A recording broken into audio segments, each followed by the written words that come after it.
All right, welcome to another episode of Critical Wade Theory. And today I want to talk about a festival that only lasted 2 years, but somehow still left a mark. High Voltage Festival. If you were into classic rock, prog, or metal in the early 2010s, this one would have mattered, and you might have wanted to go see it.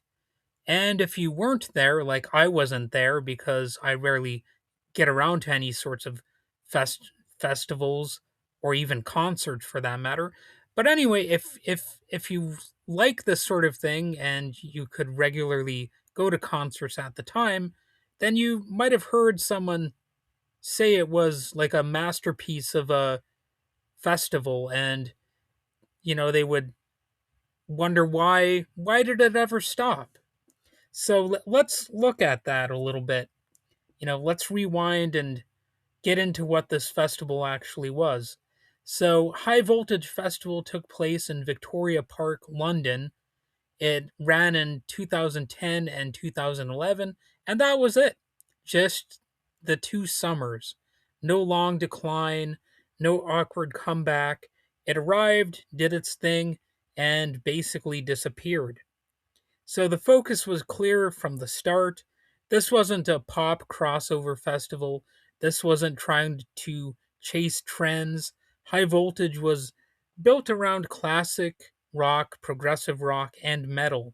Heavy riffs, long solos, complicated songs, and bands that weren't afraid to take their time. And the crowd reflected that too, I'm sure.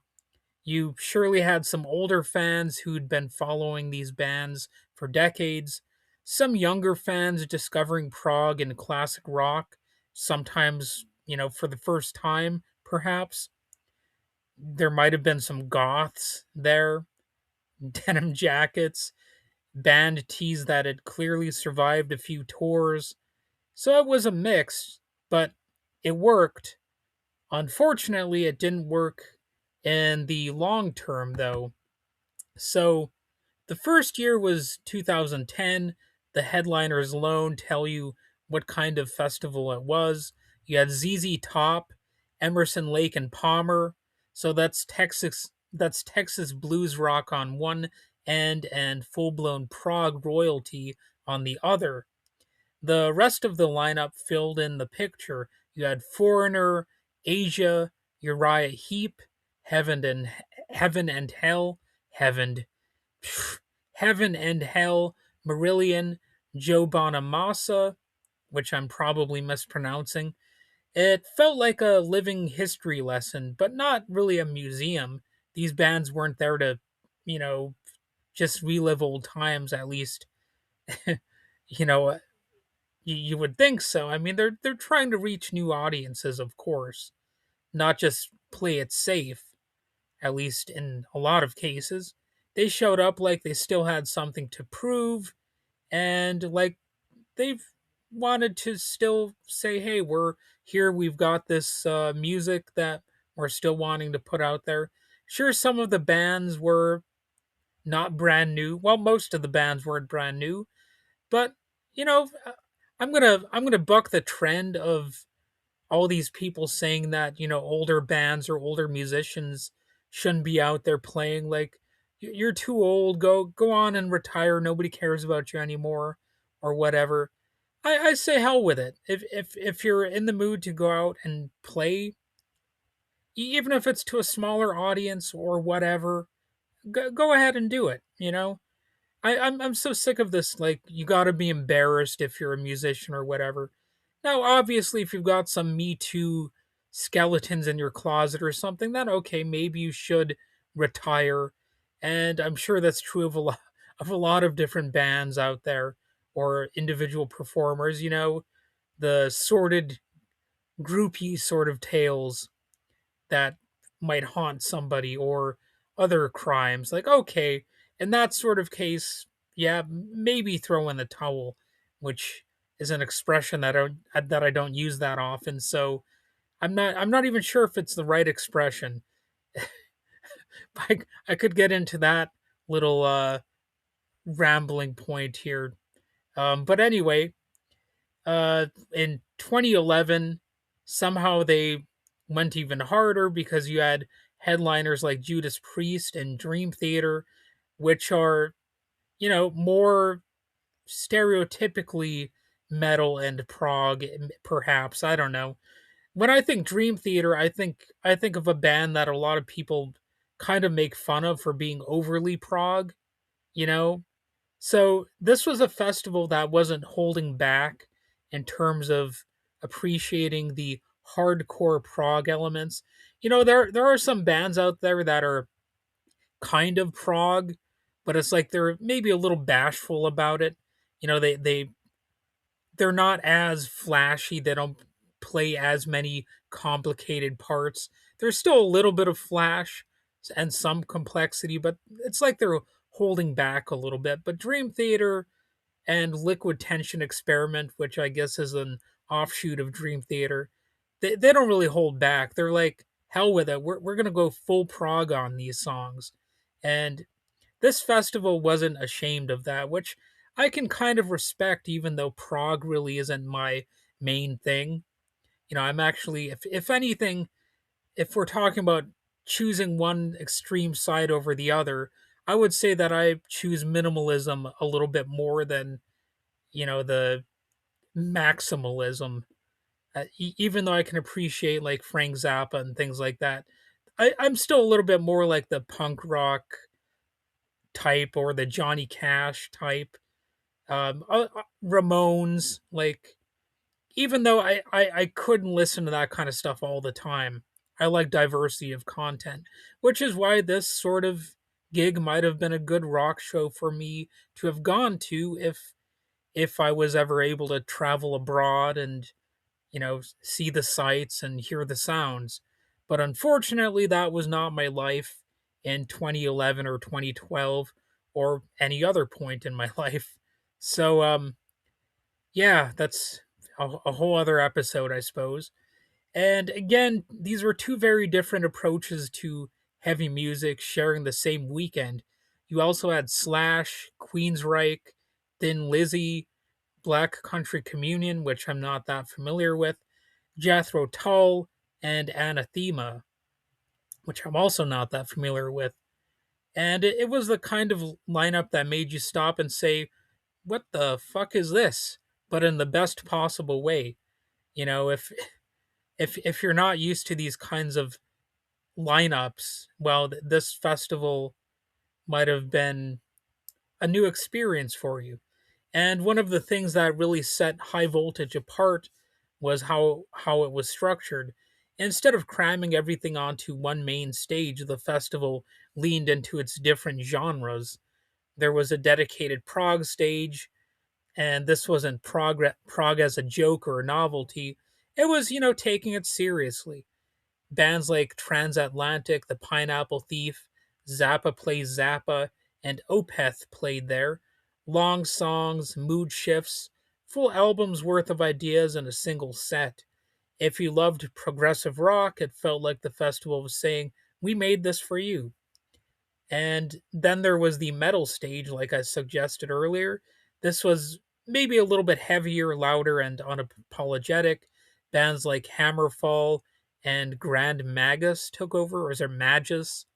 I'm not sure how that's pronounced, but no irony, no trying to soften the edges. People who wanted riffs and power got exactly that. It was not.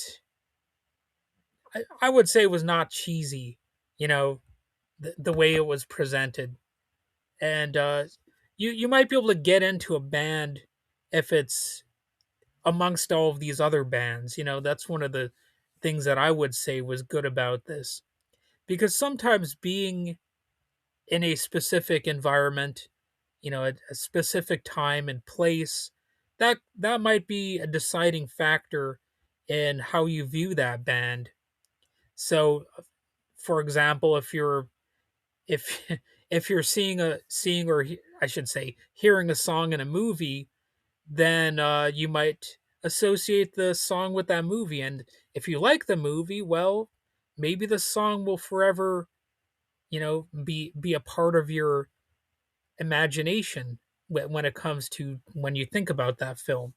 And, the festival environment, I'm sure, is very similar.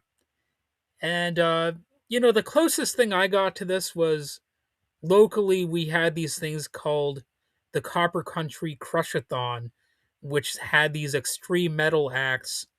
And it was fun times. I remembered, well, just enjoying the music. Plus, you'd also have pizza there, and you'd get these heavy metal bands coming from really across the world. There were some bands who even showed up from outside of the U.S. So it was a little bit of a special thing, and there were a few bands I wasn't into, but that kind of didn't matter. Like if I really wasn't into it, I just would sort of tune out and not really pay that much attention. And that's going to happen too at a festival like this. And I'm sure High Voltage Festivals was no different. And regarding the high voltage, you also had classic rock, you know, which balanced the whole things out. Legendary acts alongside newer bands who clearly might have grown up listening to them. So it felt like a conversation between generations instead of a tribute act parade. And I'm sure reception at the time was mostly positive. I'm sure people were praising the lineup, the organization, the atmosphere, and of course, you probably had some complaints, but it probably was not the most chaotic concert event of all time or anything like that. It probably wasn't over commercialized. It felt like a festival run by people who actually cared about the music, I'm sure. And if you have some other take on it, like if you were actually at this festival, go ahead and let me know. I'd be interested in hearing, how right or how wrong I am in my assessment of this. And crowds, I would imagine they were enthusiastic and respectful. Maybe, I mean, there's always some jerk out in the crowd who like will throw a water bottle at somebody or something like that. But I mean, as far as I know, there was nothing that bad that happened at this festival. It it was just something that clashed with the Olympics at one point. So I think that's one of the reasons that they didn't bring it back. And you could watch a band like Jethro Tull and then wander over to see something heavier without feeling out of place, which was a pretty cool thing about it. And it's too bad that after 2011 it was over. There was no scaled back version, no anything like that. And there were rumors, of course, rising costs, scheduling issues. Maybe the niche focus made it harder to sustain long term. Nothing ever fully confirmed. And of course, all these years later, the high voltage festival is uh, fully off the. It's just not there anymore. So I'm not sure how much it gets talked about today. I sure don't hear much about it. You hear more about Woodstock, but it seems like this was a worthwhile festival because it just didn't last. It didn't fail that publicly. It just it stopped while people still wanted more. And I suppose there would be accusations that these artists were increasingly irrelevant or something like that. But I'm sure it's fondly remembered by the people who went to it. And you'll probably hear stories about discovering a band on the Prague stage or finally seeing a classic act live after years of listening to their records. And the High Voltage Festival proved that there was and still is an audience for thoughtful, heavy, musicianship driven rock festivals. And it didn't need pop headliners, it just needed good bands and people who cared. And for 2 summers in Victoria Park, that was enough. And if you were there, you probably miss it. And if you weren't, like I wasn't there, you probably wish you had been. And if you've got any memories of the High Voltage Festival, go ahead and let me know. But anyway, I think this episode it's like a little love letter to a festival that I never got to experience. But it would have been kind of cool if I had been able to show up to it. So, wow, I've said 15 minutes worth of stuff about this. So, I'm going to wind it down now, and hopefully, this provided some inspiration for you to, I guess, attend a music festival, or maybe if you've seen Wayne's World 2, you get the idea in your head that maybe I could start a rock festival or something like that. And yeah, even if it is short lived, it still is something that you could say you were a part of. So consider that.